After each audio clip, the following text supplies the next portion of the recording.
Utrai ka North East United FC Ujuan Abraham ulai kuplay baro kibladen bentalang haka jingra jongka kanhun ya kanam lado jongka duran kop haka ni kasi sajan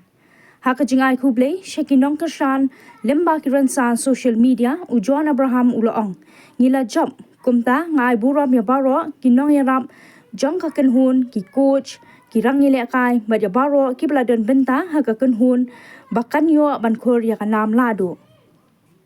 Laru ban kedau hang ni bakani kedai kasien ka baningkong baka North East United kan khor ya kanam lado ha ka lempung doran kam hadien baka lala ban pelem ya ka kenhun baklan bor ka Mohon Began Super Giant ha ka final lemba ka tie breaker Shushu Ujuan Abraham ulaong ba ukwa ban ai ka jing hublay ka bakarpang ya kinong kersan ki balay yai ne ban kersan ya ka kenhun tang ha ka por ba ka job Henry ha ki por baro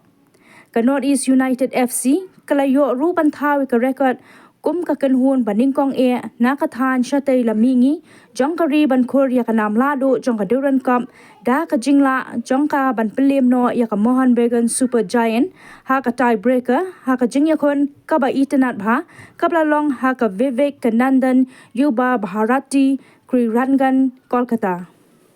The feeling of winning the Durand Cup has not yet sunk in, but just a special message to all the fans who are watching this. This is just a lesson for all of you to never give up and hold on to the team and support the team. Not just in winning times, but even when we're losing, because there is always light at the end of the tunnel, and we proved it. We proved it. So congratulations to the entire team, the staff. I'm just a representation standing here talking for them. The real heroes are the staff, the coach, the players, and everyone involved in making this team. So a big congratulations to all of you for making this happen, and also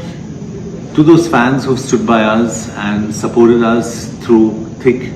and thin. So thank you so much.